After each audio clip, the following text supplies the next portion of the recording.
Porque se você resolve um aplicativo, mas o paciente sofre quando ele chega no hospital, você não resolveu problema nenhum. Hoje a gente tem a área de insight conduzindo, né, e amarrando tudo isso com dados, enquanto o design provê a estrutura e o CX dá a visão holística de tudo, né, da jornada fim a fim. As jornadas são muito grandes, muito longas e muito complexas, né? Se você pensar até a jornada do paciente, a jornada de cuidado de um paciente, você pode dizer que a jornada de vida da pessoa é uma jornada de cuidado. Olá pessoal, tudo bem? Gilmar Gumiar, estamos em mais uma gravação do Tuia Design Talks, um podcast que vai falar sobre design, negócios, pesquisa e inovação. Nessa quarta temporada, o nosso foco está sendo em pesquisa. A Tuia é um estúdio de design e pesquisa situado aqui em São Paulo. E hoje a nossa conversa vai ser com o Raul Queiroz. Ele é Head de Design, CX e Insights da Redditor, o maior grupo de cuidados de saúde da América Latina. E a gente vai falar sobre saúde, que é o que ele trabalha há mais de 7 anos, mas também sobre empreendedorismo e design, que ele trabalha há mais de 25 anos.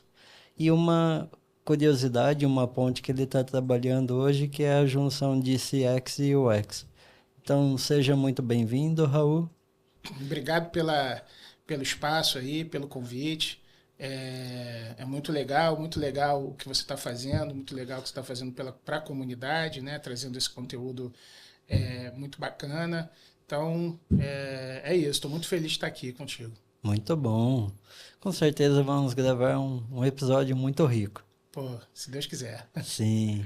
Raul, eu vou pedir para você começar se apresentando e contando um pouquinho do que você está fazendo na Redditor hoje. Tá bom. Bom, como você falou, tenho aí 25 anos de estrada, um pouquinho mais de 25 anos. Estou aí também há mais ou menos uns 16 gerenciando times criativos de diversos perfis. Mas já estou aí, vai fazer 8 anos, 7 anos e meio mais ou menos, que eu estou na Redditor, que é um capítulo bastante expressivo aí da minha carreira, porque a Redditor é uma empresa enorme e o meu desafio eu fui o primeiro designer da empresa, e então passei aí por um desafio bastante grande de iniciar a disciplina, né, a área do zero, e colocar aí design como um fator no mínimo, de influência de decisão corporativa, né? Graças a Deus a gente tem sido aí bastante bem sucedido, né? Então, nos últimos 7 anos aí crescemos bastante. Hoje a gente está aí com um time bastante robusto, uma estrutura bastante madura, com liderança forte, um ecossistema de produtos e serviços também bastante amplo, de bastante visibilidade. Então tem sido uma jornada bastante bacana, cara, bem legal assim de trabalhar, inclusive por ser uma empresa de saúde, né? Então eu já há bastante tempo, antes da Redditor até, eu já trabalhava, a minha empresa chamava Humans, não à toa, né? Eu tento sempre juntar aí propósito de vida com o lado profissional, e saúde é um setor que entrega isso de mão beijada, né, cara? Então, tudo que a gente faz, a gente percebe bastante impacto na vida das pessoas, então isso é muito gratificante. Sim. Nesses 25 anos, você começou ali em publicidade, teve um pouco de empreendedorismo, que você falou agora, e depois você começou a trabalhar em produtos digitais, e aí chegou na liderança e design. Como foi essa carreira? Cara, assim, como você falou, eu comecei já desde a época de faculdade. Eu comecei passando por todas as áreas de design. Eu entrei para fazer design querendo ser animador, Era meu sonho, fazer desenho animado, né? Só que quando eu cheguei na faculdade, eu percebi que o leque era muito mais amplo que isso. E eu me apaixonei pela disciplina, sabe? Então, eu tentei passar ainda enquanto estagiário por é, todas as áreas que eu pude, até que eu pudesse escolher a área que eu fosse trabalhar. Quer dizer, essa era a minha intenção. Não foi exatamente assim que aconteceu, né? Mas sempre áreas, no início, principalmente, muito ligadas ao craft, né? Então eu comecei ali fazendo estágio e trabalhando com retoque de imagem, aí trabalhei com quadrinho um pouquinho, empresas de sinalização, branding, e a produção gráfica acabou me levando para a publicidade, né? E aí, dentro da publicidade, eu acabei, em algum momento, justamente por causa do craft, também porque eu tinha um lado bastante criativo, talvez pelo fato da parte de ilustração e tal, eu acabei migrando também para a direção de arte, né? Então, saí do estúdio e fui para a criação, né? Dentro da área de propaganda. E aí, cara, gradativamente, também, desde muito cedo, eu acabei passando para o digital, também dentro da propaganda, que na época era muito incipiente, assim, muito no início, em 2003, 2002, né? Então, Cannes premiava banner, né? Era uma coisa assim muito... mas me encontrei ali e não saí mais do digital, né? E aí, cara, vida que passa, vida seguiu.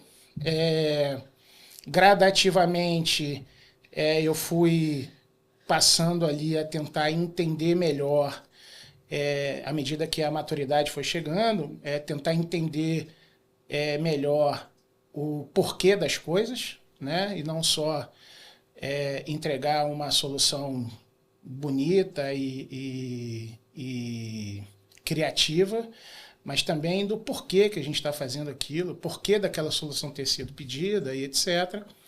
Então, gradativamente, eu fui entrando para o lado do negócio, né? Tentando entender melhor os objetivos das campanhas que a gente estava criando, tentando entender melhor o comportamento das pessoas que iam consumir aquela campanha. E aí eu comecei a ir além do craft, né? Isso me levou a abrir minha agência. Inicialmente era uma agência de comunicação. A gente foi migrando também, pivotando por conta desse viés. Foi pivotando para uma agência de comunicação, passou para ser uma agência meio de inovação, passamos a uma consultoria de design e foi assim que a gente começou a olhar para produtos digitais, né?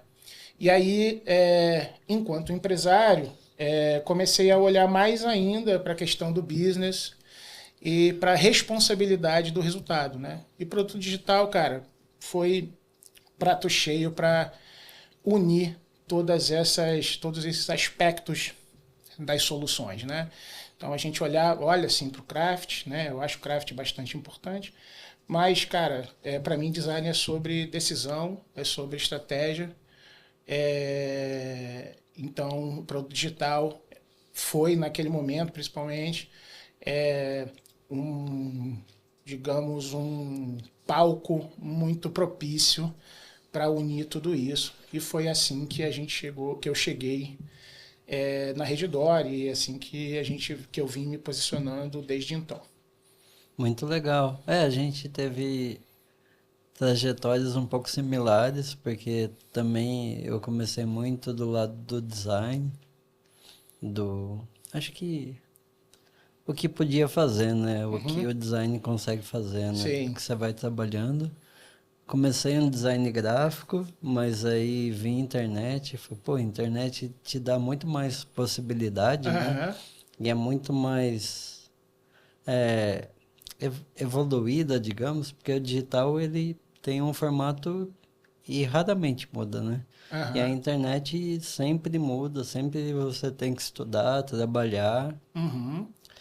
E aí chegou uma fase, na verdade aqui eu não me sentia muito bom fazendo craft, então Eu achava que não tinha uma entrega muito boa, eu fui estudar o que eu gostava mesmo. Eu gostava de planejar e estruturar. E na época estava nascendo a disciplina de arquitetura de informação. E foi aí que eu Legal, comecei. cara.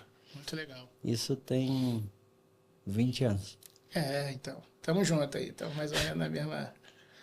E aí você começa, né? Porque o digital ele é muito mais mensurável do que o Isso, gráfico com também, né? certeza, com certeza. Com certeza. Isso faz bastante diferença, cara.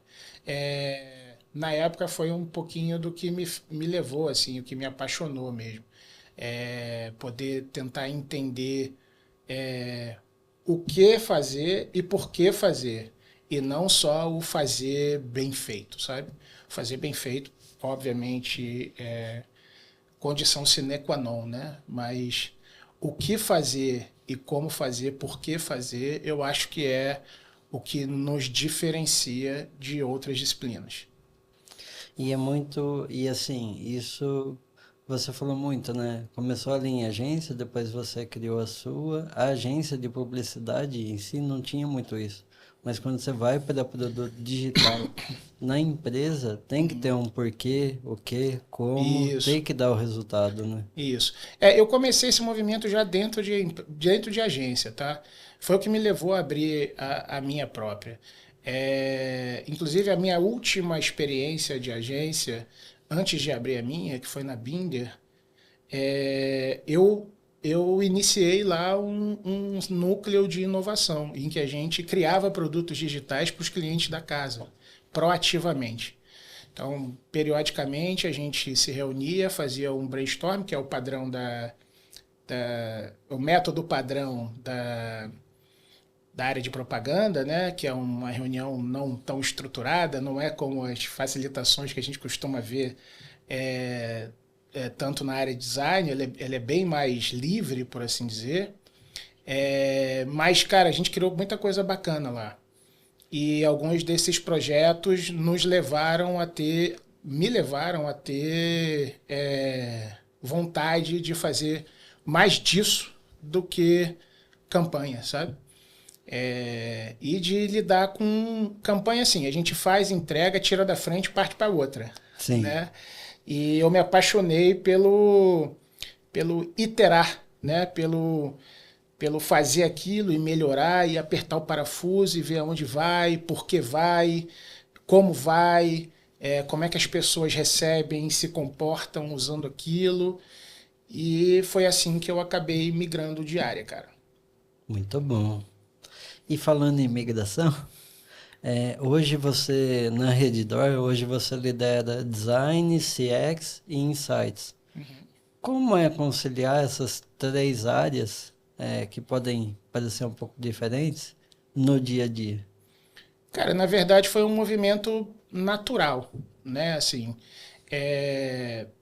principalmente quando a gente lida com saúde, que são jornadas bastante complexas e às vezes imprevisíveis, né? São muitos desfechos possíveis, muitas personas possíveis. A gente começa a perceber que as experiências elas não se resumem ao que está na tela, está na mão do usuário. Né? Por quê? Porque se você resolve um aplicativo, mas o paciente sofre quando ele chega no hospital, você não resolveu problema nenhum. Né?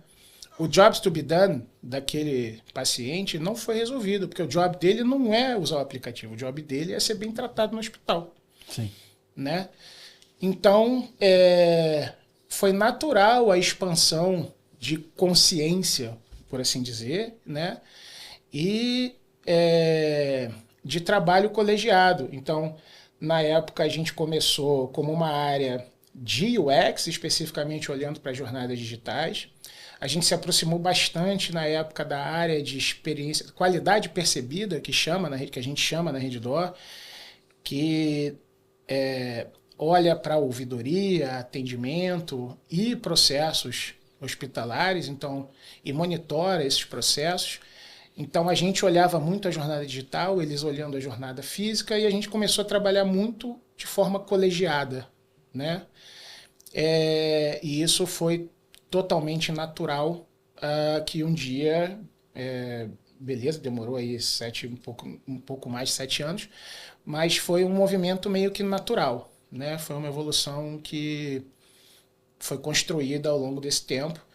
E o Insight amarra tudo isso, né, cara? A área de Insight, na verdade, ela vem para trazer a parte de comportamento, os dados de comportamento, amarrar com dados operacionais, dados de negócio, né? Então, eu posso dizer que hoje a gente tem a área de Insight conduzindo, né, e amarrando tudo isso com dados, enquanto o design provê a estrutura e o CX dá a visão holística de tudo, né, da jornada fim a fim, né, monitorando tudo isso, olhando a voz do paciente, a voz do cliente, na verdade, porque não é só o paciente que a gente atende também clientes assistenciais, o time assistencial, que aí é médico, enfermeiro, concierges e por aí vai. Time também corporativo, então tem toda a parte dos funcionários administrativos, enfim. Né? Então o CX ele amarra todas essas pontas e permite que a gente conduza uma jornada mais eficiente fim a fim e entregue mais valor para todos os aspectos da empresa, tanto do ponto de vista operacional, quanto do ponto de vista de qualidade percebida, né, dos nossos serviços. É muito interessante essa visão, porque design não fica num silo, né, de design. Não, design tá... cara, a gente tenta, na verdade, que design ele seja de verdade o elo de estruturação, a linha de pensamento de estruturação do projeto. Né? Design, no próprio inglês, é muito comum que se use design como a tradução para projeto, né? O ato de projetar. Né? E a gente olha o design um pouco nesse aspecto. Não olha o design só pela entrega, pelo artefato, mas também o design como ferramenta de projeto, de condução e estruturação das soluções. Tá? Então, seja fazendo design de serviço, research, né? A gente tenta olhar o design como processo, como estrutura e linha de pensamento para a entrega das soluções. Não só a parte estética, Exato. como é a maioria das empresas, né? Exato. Cara, design é sob decisão, cara, como eu falei, né? Especialmente né, quando a gente fala de saúde, a responsabilidade é muito grande, né? Sim. E é isso, o jobs to be done não é sobre tela, não é sobre o artefato, né? É sobre algo muito maior que isso, né? Então, seja numa jornada de agendamento, porque assim, ninguém acorda de manhã e fala assim, pô, que vontade de fazer uma ressonância. Não existe isso, como existe em outros setores. Caraca, maior vontade de marcar uma consulta hoje, de ir num proctologista? Não tem isso, cara. Sabe? Não vai acontecer. Né? Quando a pessoa precisa ir no médico, precisa fazer um tratamento, cara, ela está numa situação de vulnerabilidade em algum sentido. Ou porque ela está com algum sintoma, está se sentindo mal. Enfim, ela vai porque ela precisa de alguma forma, ainda que seja de forma proativa, né? De que ela não esteja sentindo nada, ela vai para ter um cuidado ali preventivo, né? Sim. Não existe compra por impulso, né? Então, nesse aspecto, os conceitos ali de retenção, de conversão, eles têm que ser, digamos, reenquadrados num outro ponto de vista, entende? Que não é essencialmente, não é atendido essencialmente com o artefato visual, seja ele qual for. O artefato ali, o aplicativo, o site é o meio que a Exato. pessoa vai fazer a ação, não é o final, né? Exato. Ele é só um canal. Você não vai colocar uma ilustraçãozinha no final, você marcou sua conta. Pode colocar, eventualmente, pode colocar. Mas ele não é, o sentido dele é outro, é suavizar uma jornada, é dar algum tipo de tom mais lúdico, né? Mas com certeza o propósito não vai ser o mesmo que no e-commerce, por exemplo. É totalmente diferente, né? O ponto de vista, né, daquela solução, ela é vista de uma forma um pouco diferente. Sim. E hoje você coordena um time de 50 pessoas, que vocês cuidam ali, grandes números, né? 16 produtos digitais, E são crescendo. 70 hospitais, 65 clínicas, 20 laboratórios, né? É bastante grande, cara. A Redditor são 80 hospitais, estamos indo para 80. São quase 80 mil pessoas, né, funcionários diretos, se for contar os indiretos ainda. Então é bastante gente, os números realmente são bastante grandes. É, e é isso, cara. Hoje o time está estruturado de uma forma. Foi estruturado. O crescimento está sendo rápido, né? Então o time está sendo estruturado aí em uma série de disciplinas complementares, mas que funcionam como. A gente tenta fazer com que todas essas disciplinas funcionem como um sistema só, né? Trabalhando ali em conjunto, colegiado, com checkpoints frequentes, para tentar não deixar todo mundo remando, para que todo mundo esteja remando sempre para o mesmo lugar e não deixar que é muito comum, né? Se você não olha de forma sistêmica, quando você envolve muitas pessoas, muitas disciplinas, é muito comum que se desenhe determinadas soluções para um ponto da jornada e crie problemas em outro ponto, né? Então é tudo que a gente não quer, né? Então a gente tenta fazer tudo de forma colegiada, checkpoints bem estruturados, processos também bastante bem estabelecidos para tentar evitar que essas coisas aconteçam. Você falou que vocês organizam os times em jornadas e aí tem uma camada central de design ops, né? Uhum. Como funciona isso no dia a dia e que ganhos trouxe essa organização para vocês? Cara, organizar times em jornadas, na verdade, foi também um movimento natural, foi um movimento de, entre aspas, contingência, né? Como eu já falei agora há pouco, as jornadas são muito grandes, muito longas e muito complexas, né? Se você pensar até a jornada do paciente, a jornada de cuidado de um paciente, você pode dizer que a jornada de vida da pessoa é uma jornada de cuidado, né? Em momentos diferentes da vida, ela vai estar em diferentes momentos da jornada de cuidado dela, né? Então, assim, isso faz com que a gente tenha um outro desafio, que é a quantidade de personas, né? Sim. Então, se você olhar se você quebrar, isso falando só de paciente, né? Sem falar do assistencial e etc. Falando só de paciente, se você falar de quebrar em pacientes saudáveis, pacientes crônicos e o paciente agudo, que está com algum sintoma, né? Já são 3 personas. Se você começar a fazer análises combinatórias entre o paciente saudável que tem um sintoma agudo ou um paciente crônico que agora está saudável, mas daqui a 2 meses ele fica agudo, depois ele volta a ser saudável, a controlar a doença de novo. Então você tem uma análise combinatória muito grande, né? Então as jornadas são muito complexas também por isso, né? Tem um hospital, por exemplo, na Irlanda, que fez as personas mesmo, Crassa, o artefato persona. Cara, tem só de paciente tem 28 personas. Entende? Então, assim, é muito complexo, né? Então, organizar os times em jornadas, em torres por jornada, permite com que essas pessoas comecem a olhar para as especificidades daquela persona e tá perto daquele tipo de problema. Então, a torre que olha paciente só olha os problemas de paciente e as jornadas de paciente em todos os seus canais, em todos os seus pontos de contato. A tribo que olha assistencial, a mesma coisa, que olha médico, a mesma coisa, e por assim vai, e assim sucessivamente, né?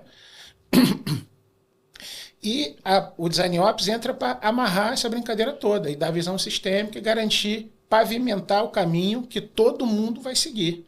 Porque senão, pensa, tá todo mundo indo para o mesmo horizonte, né? Mas são pessoas diferentes, olhando para coisas diferentes, problemas diferentes, com seus próprios vieses e backgrounds diferentes. Cara, se você não tiver uma via única, cada um pode chegar, remar para um lado, para chegar no mesmo horizonte, mas está cada um remando para um lado. Design Ops garante a convergência disso. Então, consistência, estrutura, Design Ops entra para prover esse tipo de caminho. Hoje eu nem considero mais que a gente trabalhe, a gente nem chama mais Design Ops, é só Ops, porque XOps a gente chama, na verdade, XOps, né? Porque ele tem que amarrar não só a área de design, mas também garantir que isso seja visto com a área de insight, com a área de ouvidoria, né? com todos os times envolvidos, para garantir que tudo que a gente faça seja fundamentado na voz do cliente e num problema, seja operacional, um problema de negócio, ou até na estratégia de produto. Muito interessante. Acaba saindo, de novo, né? Sai do silo do design, né? Olha o todo. Exatamente, exatamente. Muito legal. E tem uma outra questão também que você colocou, que a gente sabe que sempre, a maioria das vezes, a relação entre desenvolvimento, engenharia e design é um pouco complicada, né? E você adotou uma estratégia que você coloca o desenvolvimento desde o início do projeto, né?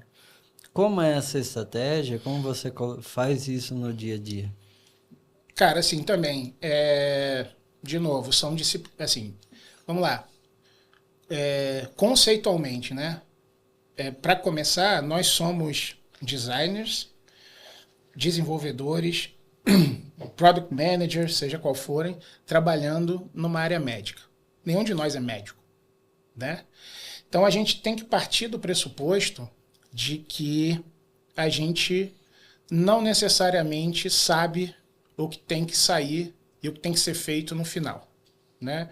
Para que se garanta segurança clínica, para que se garanta qualidade médica, para que se garanta um monte de outras coisas, né?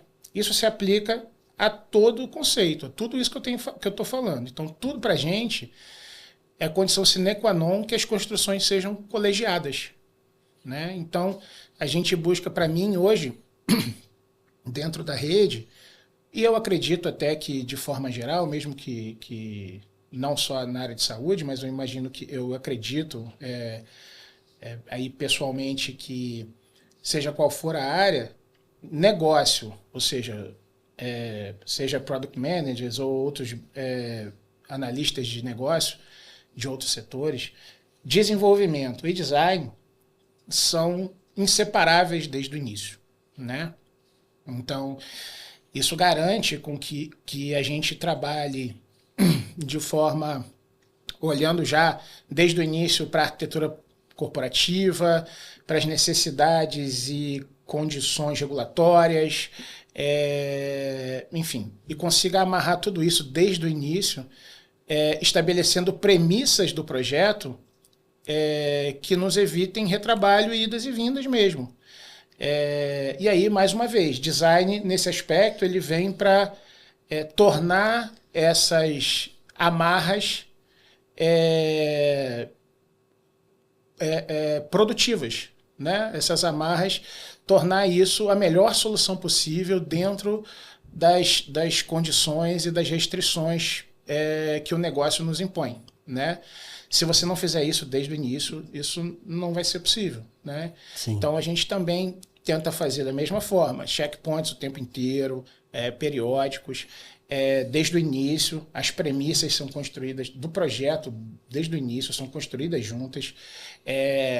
Os planos, todo o projeto, a gente tenta começar, pelo menos os projetos, claro que existem projetos que não vão ter planos de mensuração tão bem estruturados, né?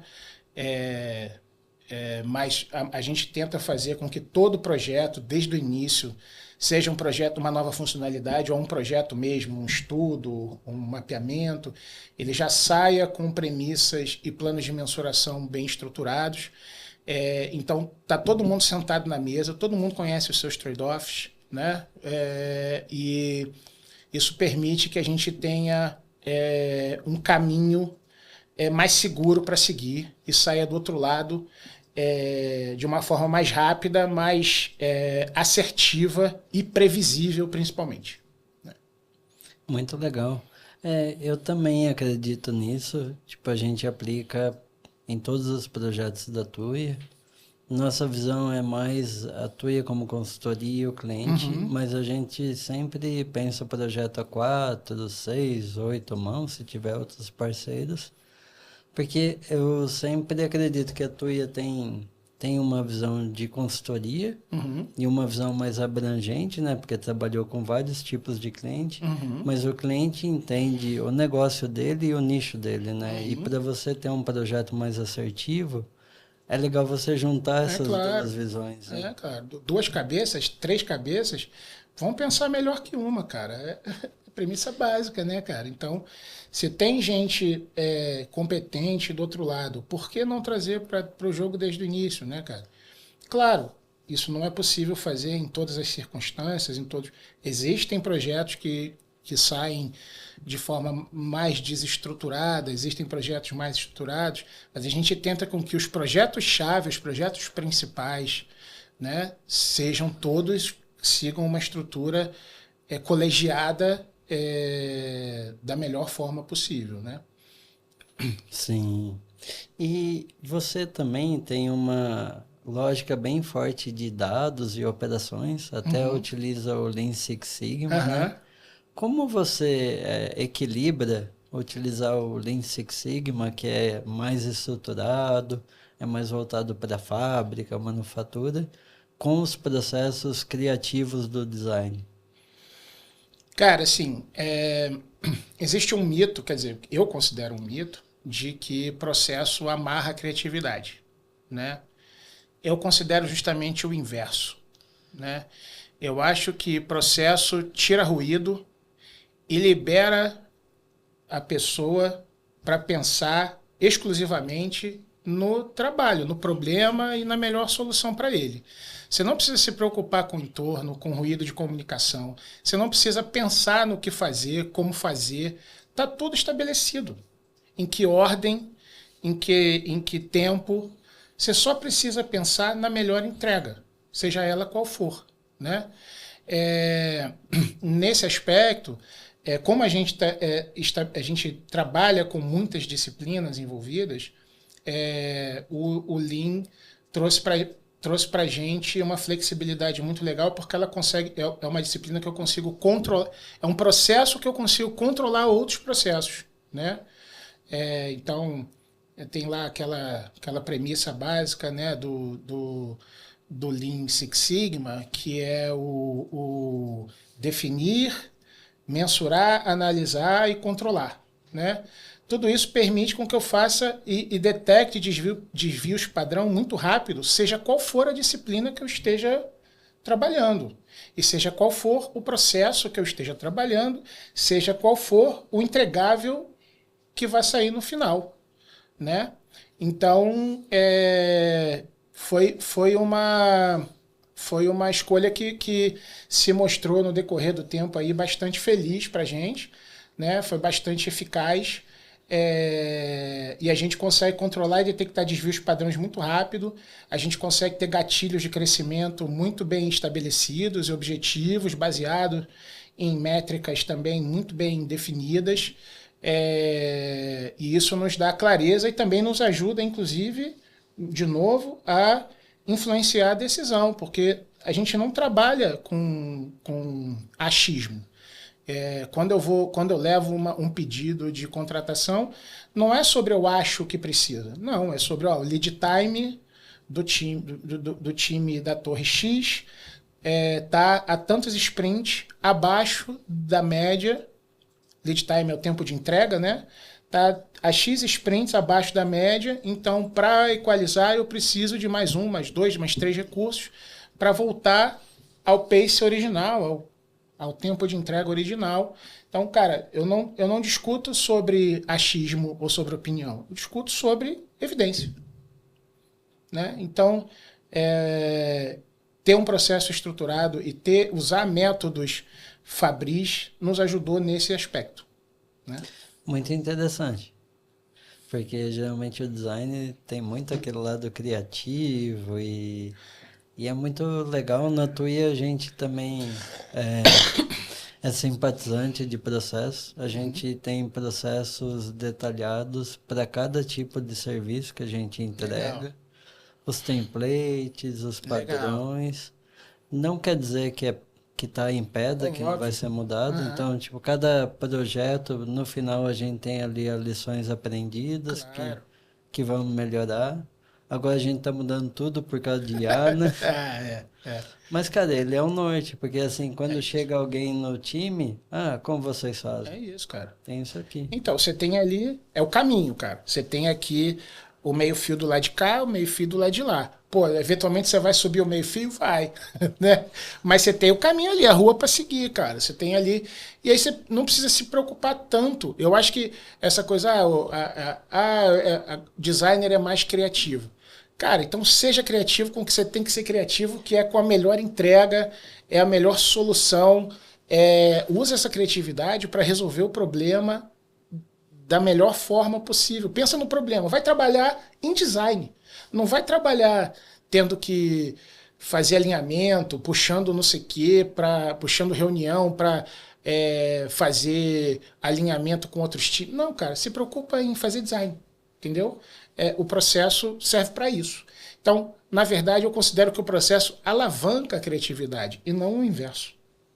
Eu vejo a mesma lógica também, porque você não precisa se preocupar de como fazer. Você tem que fazer. Tem que se preocupar com o problema, né? Isso, Não como eu vou fazer isso? Você chegar lá, tipo, você chamou um designer novo, chamou 3 para o time. Você não vai precisar trazer o cara e falar, funciona assim, funciona assim. Ele vai ter que ficar vendo outro colega fazer para entender. Não, tá tudo documentado. É isso. Cara, não significa que não precise melhorar, sempre, né? Processo é um organismo vivo, né? Então, a empresa muda, as pessoas mudam, a gente tem que fazer adaptações frequentes, recorrentes, que também o processo como Lean Six Sigma nos ajuda, porque ele tem mecanismos de controle muito bem estabelecidos. Então, qualquer desvio padrão em qualquer ponto da cadeia são facilmente detectados, né? Sim. Você trabalha com a conexão entre dados, comportamento do usuário e resultado do negócio. Uhum. A área de insights, como ela trabalha? Ela valida decisões do negócio, ela estrutura opções para o negócio trabalhar ou ela provoca mudanças no negócio? Cara, eu diria que tudo isso junto, tá? Real. A gente parte das... Como agora a gente tem também áreas de ouvidoria e de atendimento junto com a gente muitas vezes, a área de insights, ela parte de dados estruturados a partir dos insights de ouvidoria e de pesquisa quantitativa, né? SCORs ali, NPS, etc. Então, a área de insights nos provê esses dados de forma frequente e estruturados para tomada de decisão e priorização de negócio. Ela também olha e monitora o comportamento e as conexões disso com os resultados de negócio. E ela provoca no sentido também de que, eventualmente, o negócio tem uma hipótese X e ela mostra que a hipótese não é válida, mas que tem uma hipótese Y que vale mais a pena, ou corrige o curso da hipótese de negócio. Então, hoje a área de insights, ela praticamente perpassa todo o nosso processo. Então, o processo começa com eles, provendo ali dados estruturados, né? Começa entre aspas, né? Porque aí eles estão de forma, entre aspas, passiva, né? Com a escuta, já está ali no dashboard, num dado, esse dado já existe. Eles nos fornecem esse dado de forma recorrente e frequente, né? Então, a gente parte dos dados deles, né? A gente, durante a elaboração da hipótese das pesquisas, a gente valida os dados com eles, né? Se a gente recebe dados de negócio, seja de qualquer área que for, eles validam esses dados e garantem a, digamos, idoneidade desse dado para a gente, né? De que esse dado está correto, ele realmente faz sentido. E a análise, principalmente, ela tem uma correlação que faz sentido com a dor do cliente, né? Então, por exemplo, se a gente recebe uma hipótese do negócio que a gente precisa, sei lá, diminuir o tempo médio de atendimento numa recepção, porque o paciente está reclamando do tempo de espera, quem faz a correlação desses dados é o time de insight, para a gente poder priorizar e dizer se realmente é a recepção que a gente tem que atacar ou não, né? E no final ele valida, cara. Se a gente faz as coisas e estabelece a solução, ele monitora, o time de insight monitora e valida, né, essa solução e se o comportamento está como esperado. Participa do processo inteiro. Do processo da cadeia inteira, exato. É bem interessante isso. Cara, a gente tenta, como eu disse, né? A gente tenta trabalhar com bastante responsabilidade, né, cara? A gente tem, obviamente, metas de crescimento, metas de retenção, lifetime value, como qualquer outro negócio, né? Mas tudo isso tem que ser feito com responsabilidade, porque a gente está falando de vidas, né, cara? Então, a gente não pode trabalhar sem evidência e sem embasamento, né? Senão a gente está arriscado a colocar a vida das pessoas em risco, né? Seja em que, claro que nem tudo que a gente faz vai incidir diretamente numa vida, mas, como eu falei, não necessariamente a vida no sentido de morte, né? Mas impacta a vida no sentido de que a pessoa está na qualidade de vida, né?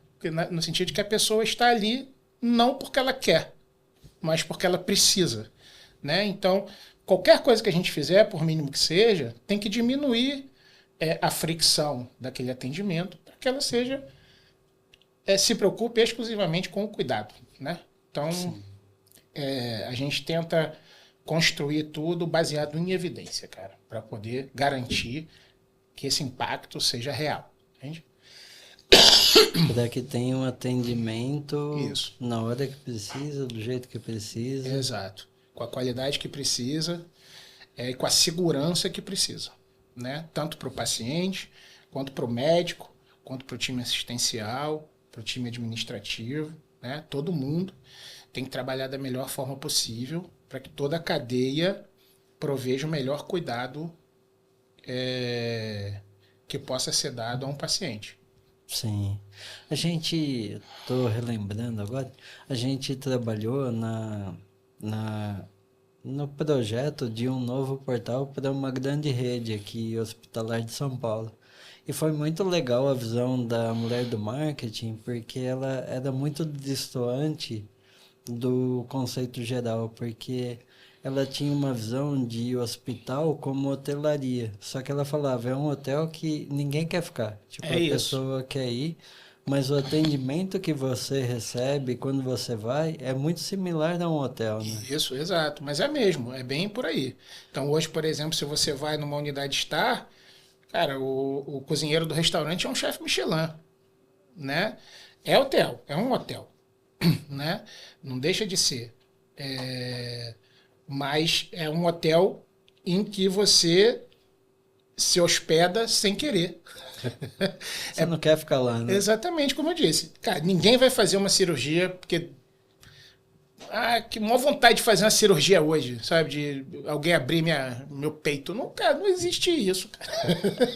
Como em outros setores, entende? Não existe compra por impulso.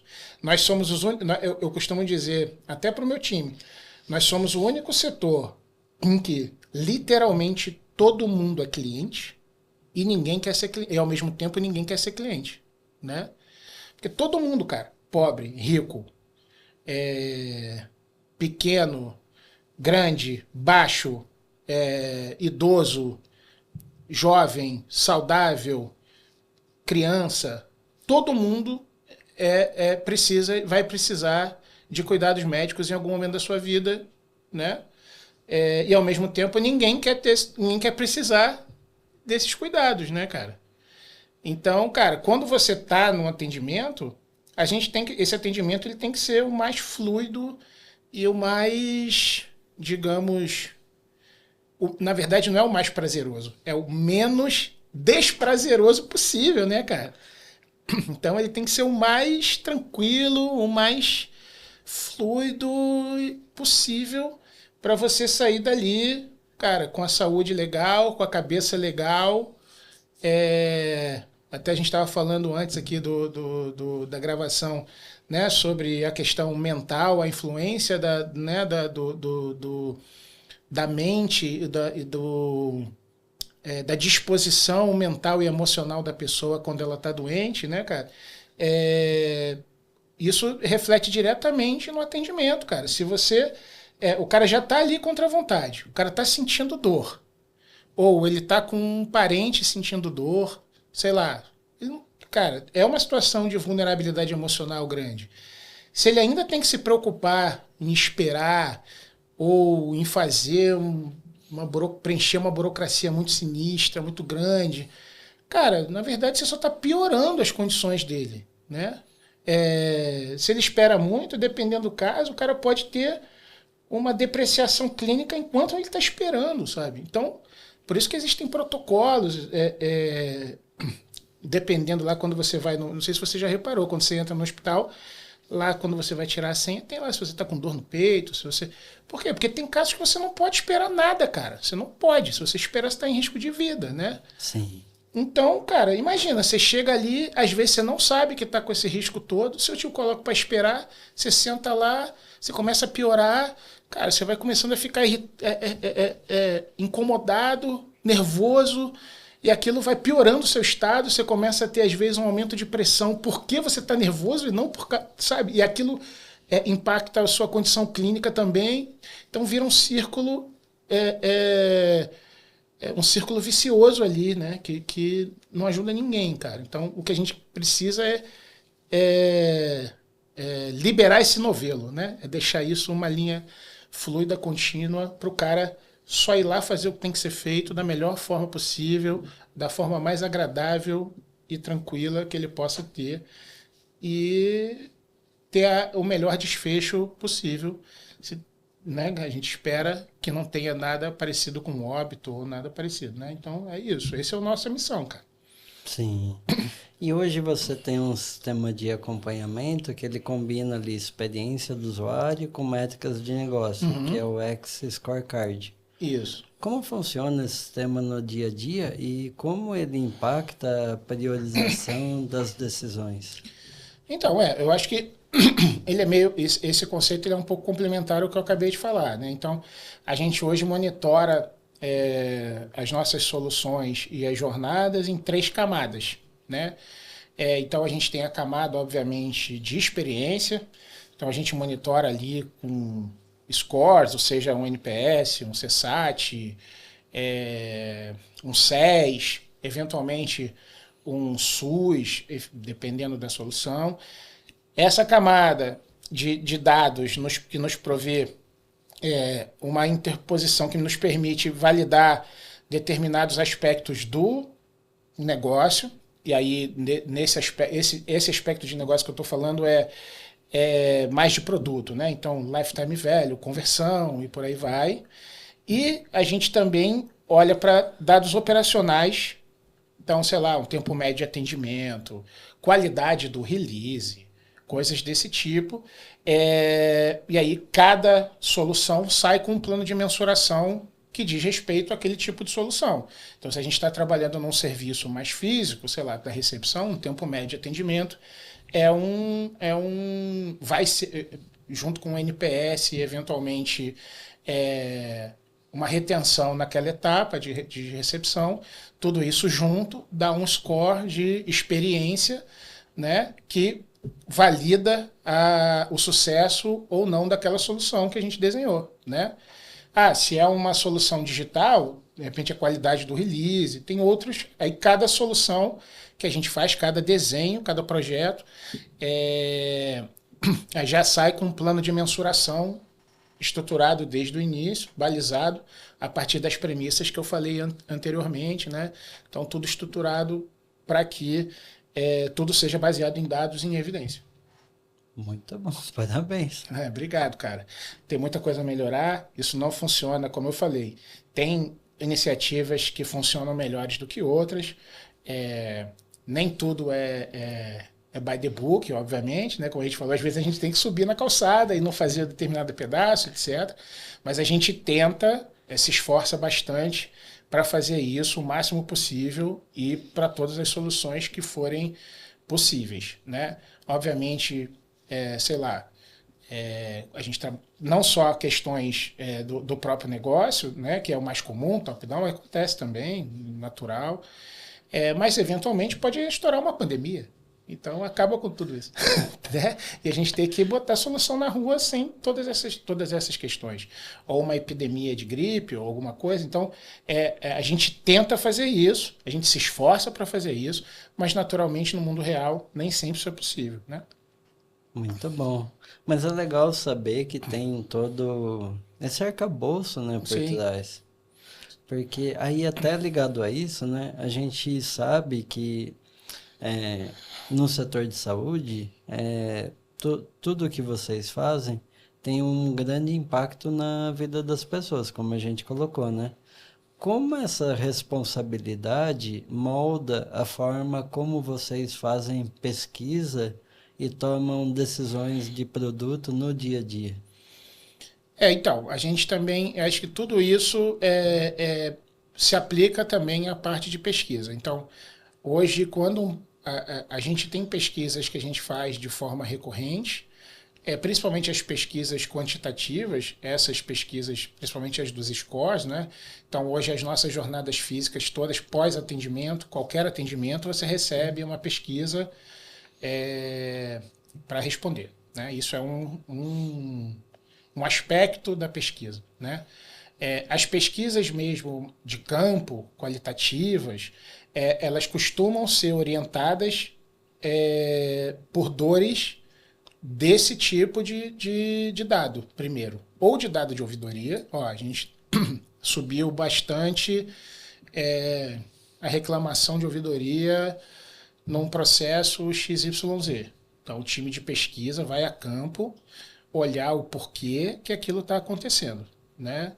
O que está levando, ou seja, do ponto de vista operacional, seja, sei lá, alguma coisa contextual, regional, cara, tem de tudo, né? A gente, como também a gente acha que a gente falou aqui, hoje a gente está atendendo em 11 estados.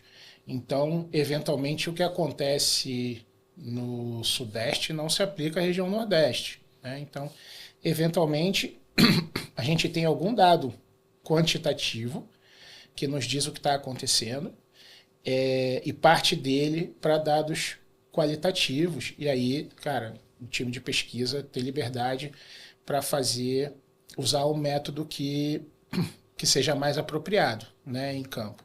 Né? Seja entrevista em profundidade, teste de usabilidade, e aí depende também, obviamente, do que ele vai fazer e o porquê ele vai fazer, né? Mas eu acho que assim, essencialmente, todas as premissas estabelecidas para as demais disciplinas se aplicam também à área de pesquisa, né? É tudo baseado em dado prévio, né? E o objetivo maior desses casos qualitativos é a geração de evidências para embasar os dados quantitativos, né? E, essencialmente, obviamente, balizar as decisões de negócio. Sim. Ainda nessa lógica, né? A gente sabe que a área de saúde é uma área que tem muita regulação Uhum, e hoje também tem muita questão de privacidade com o LGPD, né? uhum. E isso acaba criando limitações de pesquisa, né? No dia a dia. O que vocês conseguem e o que vocês não conseguem fazer seguindo tudo isso que vocês têm que seguir, tanto regulação quanto LGPD? Cara, a gente tem. A LGPD, pra gente, ela, digamos, ela é muito forte num certo aspecto, mas em outros, principalmente nos aspectos de divulgação de dados, né? E tratamento, mas ela é mais flexível na captura dos dados. Porque, dependendo do que a gente for fazer, e quase tudo o que a gente vai fazer é para o cuidado, isso se enquadra em legítimo interesse. Né? A gente está com legítimo interesse de fornecer o melhor cuidado para o paciente. Né? Então, jornadas assistenciais são mais fáceis de lidar e de tratar. Né? Jornadas, digamos, de engajamento, jornadas mais de comunicação, né? De relacionamento, aí elas são um pouco mais complicadas. Né? Então, a gente eventualmente tem limitações. É muito mais difícil para a gente fazer uma personalização de interface do que para outros setores. É muito mais difícil fazer recomendações personalizadas para a gente do que para outros setores. Por quê? Porque o paciente precisa, ele precisa é, ele precisa consentir explicitamente de que a gente sabe que ele está com um problema, sei lá, que ele vai ter uma colonoscopia, né, para exibir isso em tela. Por quê? Porque aquilo pode ser aberto pelo um filho, por não sei o quê. Você imagina, é, um cara casado faz um exame de AIDS e a gente coloca isso personalizado. Ó, seu exame de AIDS saiu na tela do, entendeu? Não, não, não pode, cara. Não, não tem como. Saiu e deu positivo. Cara, você imagina? Entendeu? Então, a gente tem que ter muito cuidado com o tratamento de dados, muito mais cuidado do que. E tem outras coisas também, né? Também regulatórias, que impactam a segurança do paciente, esse tipo de personalização também, sei lá, quando você pensa em recomendação baseada em inteligência artificial para conduta médica. Cara, isso é muito delicado, né? Muito mais delicado do que fazer uma recomendação de compra normal, sei lá, de uma TV, sabe? É outra coisa, cara. Então, nesse aspecto, as questões regulatórias nos impactam diretamente nas soluções que a gente desenha, né? É muito comum que alguns designers, principalmente a galera mais nova, fiquem um pouco frustrados. O cara vem, sei lá, hipotético, o cara vem do Nubank. Aí o cara lá, cara, ele desenha tudo, pô, o cara abre o aplicativo e tudo vira, pô, personalizado pro cara, né? A gente não pode fazer isso muito bem, cara. Porque o aplicativo pode estar sendo aberto pelo filho, pela mulher, pelo cuidador, né? Então, não dá para fazer determinadas coisas que outros setores fazem, né? Nesse aspecto.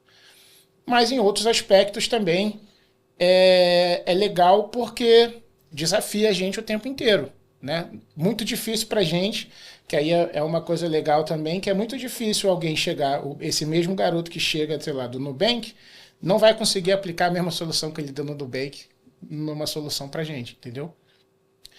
Então é gratificante, cara, é gratificante e o aprendizado para todo mundo também é muito grande. Cara, eu tô lá, vai fazer 8 anos, eu aprendo todo dia. Então, se você enxergar por esse aspecto, é, tem prós e contras, né? E eu acho que, para mim, pelo menos, tem mais prós do que contras. É um mundo muito vasto, né? E ele é muito complexo e É complexo, né? É isso. Não tem um padrão, Não não tem tem, algo. não E tem, é muito cada difícil. situação você tem um tipo. Uma pessoa com câncer, você vai trabalhar diferente de uma Isso. pessoa que só vai fazer uma endoscopia. Isso, exatamente, Uma exatamente. pessoa que está fazendo um check-up de rotina. É outra. Exato, exato. São coisas de aprendizado que a gente teve que ter, cara. Quando a gente estava construindo, por exemplo, as nossas primeiras réguas de relacionamento, tinha lá. Porque no caso de maternidade, né, da gestante, ela sai da. Quando ela tem lá o exame positivo de que tá de gravidez, ela já tem lá do obstetra toda uma timeline. Você tem um filho novinho, você sabe, vem toda uma timeline de coisas de exames, ultrassom na semana X, não sei o que, né, tá tudo ali bem estabelecido, né? E aí a gente construiu uma regra de relacionamento baseado nisso, né? A gente esqueceu de um detalhe. A gente esqueceu que às vezes o bebê tem uma intercorrência ainda na barriga. E aquela timeline ela vai ser descumprida. Ou a mãe tá com uma gravidez de risco, né? E, cara, isso acontece, né? Então, foi um aprendizado que a gente teve no início, né, de tudo, lá atrás. Quando a gente entrou, como eu falei, era só eu, né, cara? Então, a gente foi aprendendo, e a gente não é médico, então a gente foi aprendendo a lidar com essas coisas, né, com essas diferenças, entender que mesmo quando a gente fala do persona gestante, cara, tem N personas dentro da gestante, sabe? Sim. N jornadas, N possibilidades. Então, cara, é bastante complexo, mas também muito legal, porque quando você aprende também, você vê que você passa a. E aí, ao invés de você oferecer algo que a pessoa não precisa porque o bebê está com uma intercorrência, você também antecipa o cuidado daquele bebê e pode ajudar a melhorar a vida daquela mãe, daquela criança. Então, cara, tudo tem impacto direto na vida das pessoas. Então, cara, é muito gratificante. Cada coisinha que a gente bota na rua, cara, é muito legal, assim, quando dá certo, né? Claro, nem sempre tudo dá certo, mas quando dá certo é muito legal. Sim. Aí é até legal que você falou em jornadas, porque mais uma questão que é muito específico da saúde. A saúde, como você colocou, tem muita, as jornadas são muito complexas, é a jornada da vida, se for pensar, né? E elas são muito imprevisíveis. E geralmente imprevisíveis que tem momentos ali de muito apelo emocional, a Sim. pessoa. Como é o desafio de fazer o mapeamento dessas jornadas? Então, esse é um desafio bastante grande, cara. A gente costuma fazer esse mapeamento muito focado nas dores mais prevalentes. Ao invés da gente fazer por persona, a gente tenta olhar primeiro para a voz do cliente. E aí vem um pouquinho do aporte do CX para essa visão, né? Então a gente prefere, hoje a gente está preferindo, né, abordar os mapeamentos a partir da voz do cliente. Então, a gente olha as principais dores. A gente está com um problema na retirada de exames. Então, nós vamos fazer um mapeamento da jornada de exames, que para a gente chama SADT, né? Uma sigla, né? Que agora eu não lembro, mas a gente vai fazer o mapeamento daquela porta, que é a porta de entrada de quem vai fazer exame, né? A partir das dores daquela porta. E não a partir da persona que vai fazer o exame de colonoscopia, né? A gente faz a partir das principais dores. A principal dor é retirada de resultados, sei lá, tem N, mas retirada de resultados é um que a gente está trabalhando agora. Por isso que eu estou com muito isso na cabeça. Aí a gente vai a campo olhar a jornada de retirada de resultados, desde a execução, do pedido médico, né, de atribuição disso em sistema, como é que a máquina entrega isso, né, e vai olhar nesse aspecto, né, para tentar fazer a jornada de retirada de exames mais fluida possível. E assim a gente vai conduzindo os mapeamentos e priorizando, né? E não por persona. Porque quando a gente faz isso, a gente consegue olhar todas as pessoas que estão ali retirando exames, né? E a gente olha por processo, não por persona, melhor dizendo, tá? Um processo que geralmente é bem complexo. Exato. E aí você falou da retirada, mas aí vocês começam a analisar desde o pedido do exame.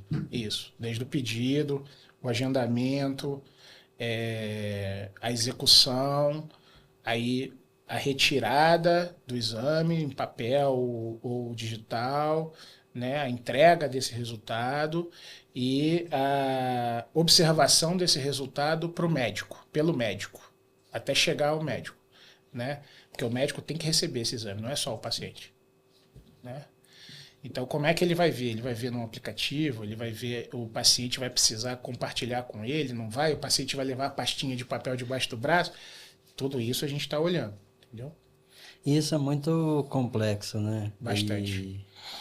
E agora, não fazendo um jabá, mas contando, eu uso um plano aqui de São Paulo que é o Alice, Uhum. e é um plano mais jovem e de certa forma tem uma cultura de startup e eles são totalmente digital. Ah, legal. E Sim, muda muito como faz. sim, eu sei.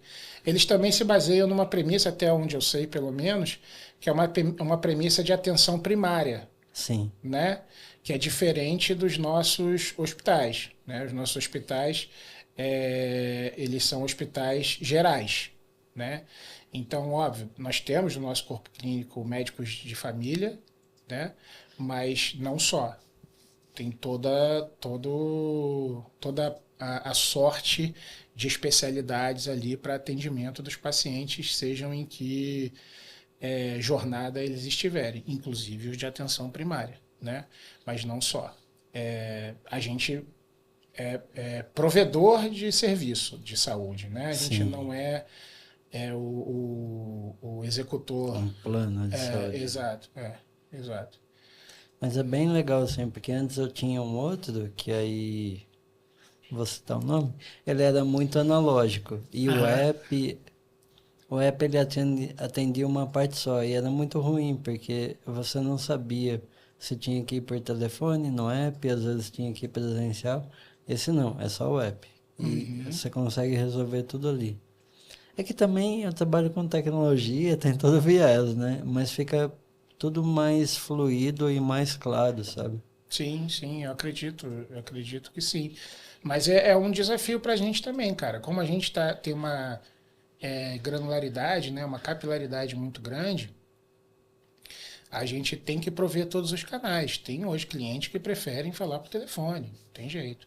Não tem o que falar, né? E praças também que tem esse tipo de preferência, né? Tem um percentual significativo, acho que em todas as praças, que preferem falar por telefone do que fazer no app, independente do quanto seja fácil fazer no app. Apesar do app hoje ser o principal canal, né? Hoje a gente faz mais de 50% de todos os agendamentos, por exemplo, da companhia, de todos os canais, mais de 50% de todos os agendamentos são feitos através do app. Ainda assim, existe uma parcela que prefere fazer por telefone. E aí não tem o que fazer, né, cara? Tem que ter o telefone também, né? Sim. E agora pensando em avanço, e falando em inteligência artificial, como você vê o impacto da inteligência artificial nas áreas de design, CX e insights, e como você vê que essas áreas vão mudar nos próximos anos? Eu acho que já estão mudando, né? IA está comoditizando a execução, né, cara? Então, todas as disciplinas estão tendo ali que se pautar com uma visão um pouquinho mais estratégica do que de execução, né? Eu acho que é uma mudança inevitável, né? Se você hoje aportar qualquer tipo de ferramenta, seja em análise de dados, na área de insight, seja um agente de execução de processos, cara, é aceleração de execução, né? Mas a inteligência, o pensamento estratégico e a tomada de decisão é que se tornam cada vez mais importantes do ponto de vista humano, né? Então, esse tipo de olhar que eu acho que vai ter que rolar uma pivotagem aí no modelo mental das pessoas que trabalham em todas essas áreas, né? E em todos os níveis, né? Tentar, mesmo profissionais que se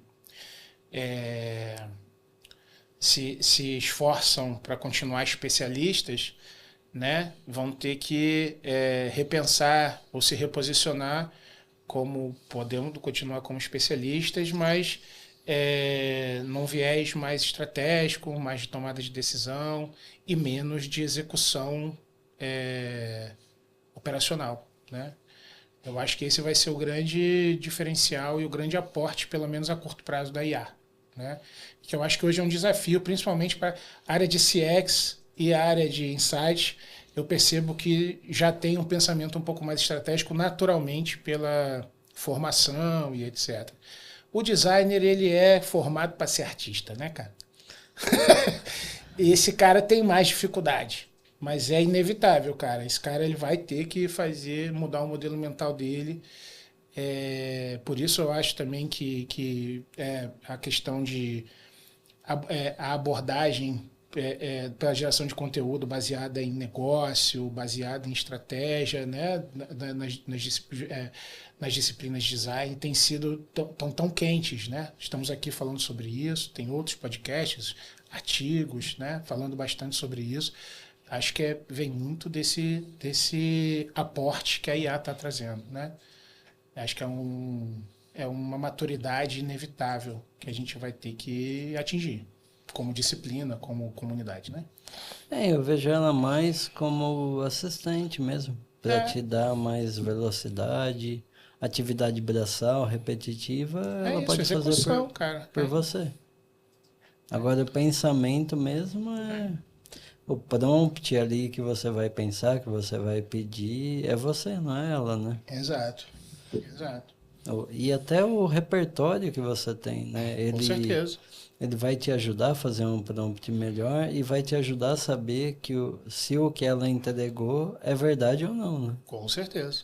Com certeza. E, Raul, qual conselho você dá para quem quer chegar, para os profissionais, né, que querem chegar na liderança de design e integração com outras áreas como CX, Insights, como você está hoje? Cara, eu acho que, assim, conselho seria estar disposto a aprender o tempo inteiro, isso é o primeiro, né? Eu acho que buscar aprendizado, repertório é muito importante e tentar se colocar. Eu acho que assim, o grande diferencial que eu vejo enquanto disciplina é que a gente não só, para se tornar um executivo, uma liderança, você não só precisa conhecer a disciplina, como você precisa ser bom comunicador, né? Você precisa lidar bem com a adversidade, você precisa ter um pouco de resiliência, né? Então, o conselho que eu dou seria tentar buscar repertório, parar de dar um pouquinho de ferramenta, não que elas não sejam importantes, né? Mas buscar repertórios um pouco mais abrangentes, estudar business, estudar negócio, estudar administração um pouquinho, processo, estudar comunicação, oratória, métodos de negociação, né? Se você quer ser líder, é essencial que você tenha esse tipo de habilidade. para que você consiga costurar operações como como essa que a gente falou aqui durante todo o episódio, né, cara? Né? São muitas áreas. Como é que você costura todas essas áreas se você não souber se comunicar bem, se você não souber negociar, né? Então, precisa saber administração para ver quanto custa essa brincadeira no final do dia, né? Então, cara, buscar um pouquinho de conhecimento fora de design. Não é para parar de estudar design, tá? Não é sobre isso. É sobre aportar mais conhecimentos ao leque de repertório mesmo, né? Não ir só no evento design. Vai em evento de negócio, vai em evento de startup, vai ouvir outras coisas, né? Vai ouvir sobre inteligência emocional, sabe? Cara, inteligência emocional é um troço que se você pensar, é um movimento que os gestores de 10, 15, 20 anos atrás não tinham nem um pouco, cara. Os gestores eram comando-controle, né? Cara, inteligência emocional hoje em dia é condição sine qua non de qualquer gestor, né? Então, vai estudar um pouquinho outras coisas mesmo, né? Coisas que aparentemente não tenham nada a ver, vão te dar repertório, né? E no fim do dia vão te dar responsabilidade. Porque é isso, cara. Quando você lidera, você tem responsabilidade não só sobre o seu trabalho, como sobre o trabalho dos outros. Sim. Né? E sobre o resultado que toda essa cadeia dá. Né? Então, não é mais só sobre design. É sobre um monte de outras coisas. Né? Então, estuda um pouquinho. Continuous learning, né? Então, Sim. inevitável. Acho que esse é o olhar que o jovem ou o especialista que está querendo galgar um próximo passo precisa dar. Sim. Pode ouvir o podcast da Tuya também. O podcast da Tuya, claro. Vai falar de design, mas não só design. Né? É isso. Com todo o outro mundo que envolve design. Né? Exatamente. E como o pessoal te encontra nas redes sociais? Cara, eu sou o @ogro, em tudo quanto é canto. Então, se tiver um ogro, né, eu não tenho todas as redes sociais, eu não sou ativo na maioria delas, mas se tiver um @ogro lá, sou eu. Eu sou mais ativo no LinkedIn, então pode me chamar lá, pode mandar inbox, eu converso com todo mundo. Nas outras redes eu não sou tão ativo, mas eu tô lá também e eventualmente periodicamente, esporadicamente, eu entro e vou. Se eu entrar lá e tiver alguma mensagem, alguma coisa, eu vou responder. Né? Mas eu sou mais ativo mesmo no LinkedIn. Muito bom. Então, muito obrigado, Raul. Obrigado você, cara, pelo espaço e pelo que você está fazendo aí pela comunidade. Muito obrigado. A ideia mesmo é trazer um conteúdo um pouco diferente, né, do que a gente vê, porque tem muito podcast muito bom que já fala sobre design, ferramental e pensamento. A ideia é trazer um pouco essa visão de negócio, né? Também quero agradecer aí quem ficou assistindo ou ouvindo até agora.